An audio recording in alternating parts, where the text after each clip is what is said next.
गोडा मसाल्याशिवाय महाराष्ट्रीयन स्वयंपाक हा अपूर्णच.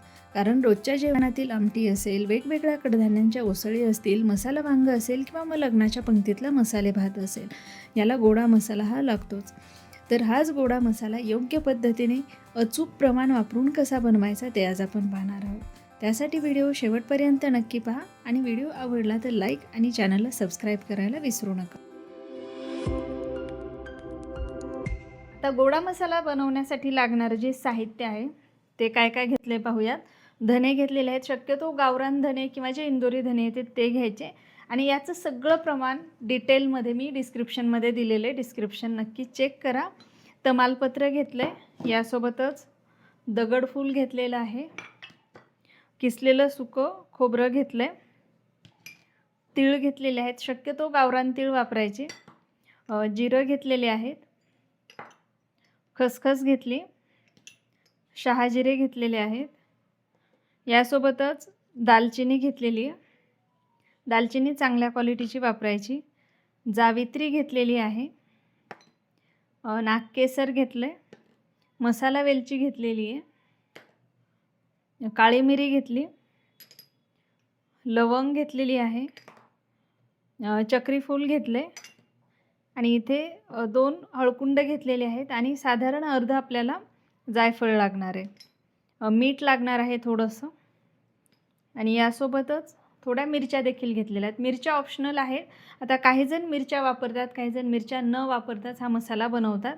तर इथे 10-12 बॅडगी मिरची घेतलेल्या आहेत आणि 10-15 लवंगी मिरची घेतलेल्या आहेत. आता हे सगळं प्रमाण तुम्हाला डिटेलमध्ये डिस्क्रिप्शनमध्ये दिलेलं आहे ग्रॅममध्ये, तर त्यासाठी डिस्क्रिप्शन नक्की चेक करा. आता आपल्याला हे सगळे मसाले भाजून घ्यायचे. त्यासाठी एक जाड कढई मी गरम करायला ठेवली. आता सगळ्यात आधी आपल्याला ज्या मसाल्यांना भाजायला तेल लागत नाही ते मसाले भाजायचे.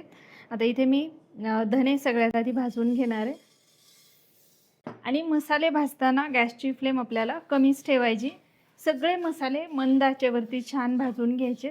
जर तुम्ही मसाले मोठ्या फ्लेमवरती भाजले तर मसाले जळतात आणि मग त्याला थोडासा कडसर, मग त्याची चव थोडी कडसर होते. त्यामुळे सगळे मसाले छान असे मंद आचेवरतीच आपल्याला भाजून घ्यायचे.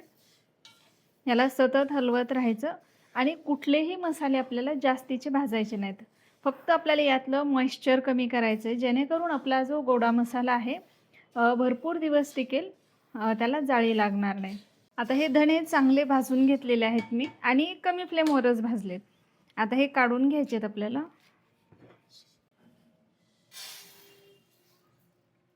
आता यामध्ये मी जिरं भाजून घेणार आहे. जिरेसुद्धा आपल्याला कमी फ्लेमवरच भाजायचे आहे. आता बऱ्याच अशा कमेंट्स येतात की गोडा मसाला म्हणजेच काळा मसाला का? तर तसं नाही आहे, त्यामध्ये थोडासा फरक असतो. काळा मसाला थोडा स्ट्रॉंग असतो आणि गोडा मसाला जो आहे तो थोडासा माइल्ड असतो चवीला. ज्या आपल्या रोजच्या भाज्या असतात, आमटी असेल किंवा मसाला वांग, मसाले भात असे जे पदार्थ असतात त्यामध्ये हा गोडा मसाला खूप छान लागतो. आणि यामध्ये शक्यतो ज्या मसाल्यांची चव थोडी गोडसर असते तेच मसाले यामध्ये वापरले जातात. आता हे जिरे थोडे भाजले गेल्यानंतर यामध्ये मी शहाजिरे घालते. शहाजिरे भाजायला वेळ कमी लागतो आपले जे रेग्युलर जिरे असतात त्याच्या तुलनेमध्ये, त्यामुळे ते थोडे भाजल्यानंतर शहाजिरे घालायचे, त्यामध्ये सतत हलवत राहायचे. आता हे जिरे चांगले भाजून झालेले आहेत, हे काढून घेऊयात आपण. हे धन्यामध्येच आपल्याला काढायचे आहेत, एकत्र करायचे. आता यानंतर आपल्याला तीळ भाजायचे. तीळही चांगले खमंग भाजून घ्यायचे, फक्त गॅसची फ्लेम कमी ठेवायची. तीळ जर चुकून तुमच्याकडून जास्तीचे भाजले गेले तर त्याला कडसर चव येते, त्यामुळे याला कमी फ्लेमवरच भाजायचं आहे. तर याआधीसुद्धा काळा मसाला असेल, कांदा लसूण मसाला असेल, मालवणी मसाला असेल, सगळ्या रेसिपी आपल्या चॅनलवरती आहेत. त्याची लिंक मी तुम्हाला डिस्क्रिप्शनमध्ये सुद्धा देते, नक्की चेक करा. आणि सगळे मसाले किलोच्या प्रमाणात आहेत, त्यामुळे वर्षभर जर तुम्हाला साठवणीचा मसाला करायचा असेल तर अगदी डिटेलमध्ये रेसिपी दिलेल्या आहेत. आता हा जो गोडा मसाला आहे तर शक्यतो थोड्याच प्रमाणामध्ये बनवायचा, कारण हा मसाला आपण घरी बनवू शकतो, मिक्सरवरती बारीक करू शकतो. त्यामुळे तुम्ही कुठल्याही सीझनमध्ये हा मसाला बनवू शकता. जेवढा ताजा असेल तेवढी ह्याला चव चांगली लागते. त्यामुळे एकदाच खूप जास्त दिवसाचा बनवण्यापेक्षा थोडा-थोडा बनवा. आता तीळ बऱ्यापैकी भाजल्यानंतर यामध्ये मी खसखस घालणार आहे. खसखस भाजायला वेळ कमी लागतो. त्यामुळे अगोदर तीळ जरा भाजून घ्यायचे आणि मग त्यामध्ये खसखस घालायची. आता हे दोन्ही एकत्र सतत हलवत आपल्याला भाजून घ्यायचे. खसखस खमंग भाजायला हवी. आता हे तीळ आणि खसखस चांगलं भाजलं गेलेले काढून घेऊयात. पण हे धण्यामध्ये मिक्स न करता आपल्याला सेपरेट काढायचे. आता ज्या मसाल्यांना तेल लागणार आहे ते मसाले आपण यामध्ये भाजून घेऊयात. तेल अगदी थोडं थोडं घालायचं. एकदाच जर तुम्ही जास्त तेल घातलं तर नंतर ते तेल खूप जळतं जास्त. त्यामुळे असं चमच्याने लागेल तसंच तेल आपल्याला यामध्ये घालायचं आहे. आणि मसाले भाजताना आपल्याला जे मसाले आकाराने सारखे आहेत ते एकत्र भाजून घेऊ शकता. आता यामध्ये मी लवंग घातलेली आहे, काळी मिरी आणि सोबतच हे नागकेसर घातले. आता हे मसाले आपण असे कमी फ्लेमवरती एकत्रच भाजणार आहोत. अगदी मिनिटभरच लागतो आपल्याला हे मसाले भाजण्यासाठी. बघा अशी लवंग छान फुगायला लागलेली आहे. आता हे आपण काढून घेऊयात. कुठलेच मसाले आपल्याला जास्त भाजायचे नाहीत. आता यामध्ये आणखी थोडंसं तेल घालते. तेलही जास्त घालायचं नाही आपल्याला, अगदी थोडं थोडं तेल घालायचं आहे. यामध्ये घालूयात आपण मसाला वेलची, जावित्री आणि चक्री फूल घातलेलं आहे आणि दालचिनी घातली. आता जावित्री ते मी अगोदर घातली. तुम्ही थोडी हे मसाले थोडे भाजल्यानंतर देखील घालू शकता. याला आपल्याला सतत हलवत राहायचे. आता हे मसाले देखील भाजले गेलेले आहेत. 2-3 मिनिटच भाजायचं कमी फ्लेमवर आणि याला काढून घ्यायचं. हे मसाले आपल्याला सेपरेट ठेवायचे. धने जिरे सेपरेट ठेवायचे.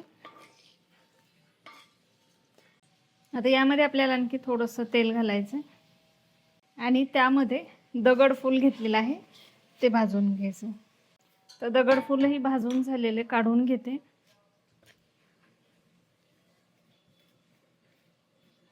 आता आणखी थोडंसं तेल घालायचं आणि त्यामध्ये तमालपत्र भाजून घेऊयात. तमालपत्राचे असे तुकडे करून घ्यायचे म्हणजे ते व्यवस्थित भाजता येतं.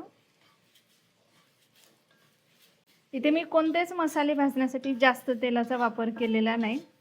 तेल जेवढं कमी वापरता येईल तेवढं कमीच वापरायचं. आता हे तमालपत्र भाजलं गेलेलं आहे, काढून घ्यायचे. आता यामध्ये आणखी थोडंसं तेल घालायचं आपल्याला आणि इथे जे आपण हळकुंड घेतलेले आहेत 2 ते या तेलामध्ये आपल्याला भाजून घ्यायचे. हळकुंडाच्या ऐवजी तुम्ही हळद पावडर सुद्धा यामध्ये घालू शकता. हवं तर मिक्सरमधून जर मसाला बारीक करायचा असेल तर हळकुंड तुम्ही थोडे फोडूनही घेऊ शकता किंवा तळल्यानंतर फोडले तरी पण चालतील. फ्लेम कमीच ठेवायची आपल्याला. आता हे तळलं गेलेले काढून घ्यायचे आणि या तेलामध्ये आता आपल्याला आपण जे जायफळ घेतले ते थोडंसं भाजून घ्यायचं. जायफळ भाजायलाही वेळ लागत नाही जास्त. जायफळही भाजलं गेलेले काढून घेऊया आणि आता गॅसची फ्लेम 1-2 मिनिटासाठी मी बंद करते आणि आपण ज्या मिरच्या घेतलेल्या आहेत त्या या तेलामध्ये थोड्या भाजून घेते. फ्लेम बंदच करायची. मिरच्याही जास्त भाजायची गरज नाही. आता ह्या मिरच्याही थोड्या भाजून झालेल्या आहेत, काढून घ्यायच्या. त्याला खूप जास्तही भाजायचं नाही आपल्याला, नाहीतर ठसका होतो जास्त. आणि या मसाल्यामध्ये मिरची घालणं पूर्णपणे ऑप्शनल आहे. बिना मिरचीचा सुद्धा तुम्ही हा मसाला बनवू शकता. आता गॅसची फ्लेम आपल्याला पुन्हा सुरू करायची. आता यामध्ये आपल्याला खोबरं भाजून घ्यायचे. खोबरं भाजण्यासाठी तेल टाकण्याची गरज नाही. शक्यतो किसलेलंच खोबरं घ्यायचं आपल्याला आणि कमी फ्लेमवरतीच भाजून घ्यायचे.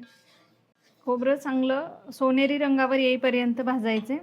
खोबरं जर खूप कच्चं राहिलं तर काही दिवसानंतर मसाल्याला वास येऊ शकतो, त्यामुळे याला व्यवस्थित भाजायचं आहे आपल्याला.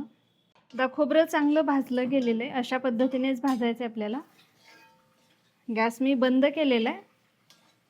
आता आपलं सगळं साहित्य भाजून झालं आहे. आता पावसाळ्याचे जर दिवस असतील तर तुम्ही मीठसुद्धा थोडंसं गरम करून घेऊ शकता. आता हे सगळं साहित्य आपल्याला व्यवस्थित गार होऊ द्यायचं आहे. आता हे सगळं व्यवस्थित गार झालेलं आहे. पूर्णपणे गार झाल्यानंतरच आपल्याला हे मिक्सरमधून बारीक करायचं आहे. आता सगळ्यात आधी आपण जे धणे आणि जिरे भाजून घेतलेले आहेत ते बारीक करून घेऊयात. हे धणे आता मी 2 बॅचमध्ये बारीक करून घेणार आहे. तर हे बारीक करून घेतलं आहे. यासाठी एक मोठं भांडं घ्यायचं आहे आपल्याला. हे सगळे मसाले जे आपण बारीक करून घेतले ते सगळं यामध्ये काढायचं आहे. आता याच पद्धतीने राहिलेले जे धणे आहेत ते सुद्धा मिक्सरमधून बारीक करून घेते. आता धणे जिरे सगळे काढून झाले. आता यानंतर आपण जे सगळे खडे मसाले घेतले ते बारीक करायचे. हळकुंड जे आपण तळून घेतलेले होते ते मी अशा पद्धतीने थोडे बारीक करून घेतले. आता हे सगळे मसाले सुद्धा 2 बॅचमध्ये मी बारीक करून घेणार आहे. एकत्र करायचे सगळं. आता सगळे गरम मसाले जे आपण बाजूला ठेवलेले ते सगळे मी मिक्सरमधून बारीक करून घेतलेत. अगोदर 2 बॅचमध्ये हे मी बारीक केलं आणि नंतर सगळं एकत्र करून पुन्हा एकदा हे फिरवून घेतलं. आता हे आपण ही जी धने जिरे पूड आहे त्यामध्ये मिक्स करूयात. मसाले सगळे व्यवस्थित बारीक व्हायला हवेत आणि मसाले भाजताना जास्त जर तुम्ही तेल घातलं तर मसाले व्यवस्थित बारीक होत नाहीत. त्यामुळे तेलाचं प्रमाण आपल्याला कमीच ठेवायचं आहे. आता यामध्ये आपण तीळ आणि खसखस आधी बारीक करून घेऊयात. आता हे तीळ खसखस बारीक करून घेतले. यामध्येच आपल्याला हे खोबरं घालायचं आहे आणि पुन्हा एकदा हे सगळं बारीक करून घ्यायचं आहे. आता हे तीळ खोबरं आणि खसखस बारीक करून घेतले. बघू शकता एकदम बारीक झालेलं आहे हे. आता सगळ्यात आधी हे मिक्स करण्यापूर्वी आपल्याला हे जे मसाले आहेत हे सगळे असे व्यवस्थित एकजीव करून घ्यायचे. यामध्ये मी मीठ घालते आणि मिक्स करून घेते. आता हे जर मसाले तुम्हाला वाटत असेल व्यवस्थित बारीक झालेले नाहीत, जाड राहिलेले असतील तर हे तुम्ही एकदा चाळणीने चाळून घेऊ शकता आणि जे जाड राहिलेलं आहे ते पुन्हा मिक्सरमधून फिरवून घेऊ शकता. पण चाळायचं कधी तर हे तीळ खोबरं आणि खसखस यामध्ये मिक्स करण्यापूर्वी. ते जर यामध्ये तुम्ही घातलं तर हे परत चाळता येणार नाही. त्यामुळे हे सगळे मसाले कोरडे आहेत तोपर्यंतच आपल्याला याला चाळून घ्यायचं आहे. पण आता हे मी व्यवस्थित बारीक करून घेतले. मला याला चाळण्याची गरज वाटत नाही. आता मी यामध्ये तीळ खोबरं आणि खसखस मिक्स करते. आता हे माझ्याकडून जास्त बारीक झाले. अगदी यामधून तेल निघालेलं आहे एवढं बारीक करून घेतले.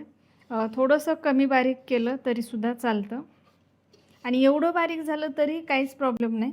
फक्त हे आपल्याला व्यवस्थित मिक्स करावं लागतं. आता हे मी व्यवस्थित मिक्स करते. हातानेच मिक्स करून घेते आणि हे जर हाताने व्यवस्थित मिक्स होत नसेल तर हे हाताने जेवढं जमेल तेवढं मिक्स करायचं आणि नंतर हे सगळं एकदा मिक्सरला फिरवून घ्यायचं. म्हणजे सगळे मसाले व्यवस्थित एकजीव होतात. आता मी हे अगोदर हाताने मिक्स करते आणि नंतर एकदा हे सगळं मिक्सरला फिरवून घेते. तर इथे सगळा मसाला मी व्यवस्थित मिक्स करून घेतलेला आहे आणि तुम्ही बघू शकता एकदम मस्त असा आपला मसाला तयार झाला आहे. मस्त घरभर याचा सुगंध दरवळतो आहे. रंगही खूप छान आलेला आहे आणि अशा स्वच्छ एखाद्या काचेच्या भरणीमध्ये जर तुम्ही हा मसाला भरून ठेवला तर वर्षभर सहज टिकतो. अजिबात खराब होत नाही आणि आपण जे प्रमाण घेतलेलं आहे त्यामध्ये 550 ग्रॅम एवढा आपला हा मसाला भरलेला आहे, तयार झालेला आहे. तर आजची रेसिपी तुम्हाला कशी वाटली हे मला कमेंट करून नक्की सांगा. व्हिडिओ जर तुम्हाला आवडला असेल तर व्हिडिओला नक्की लाईक, शेअर आणि चॅनलला सबस्क्राईब करायला विसरू नका.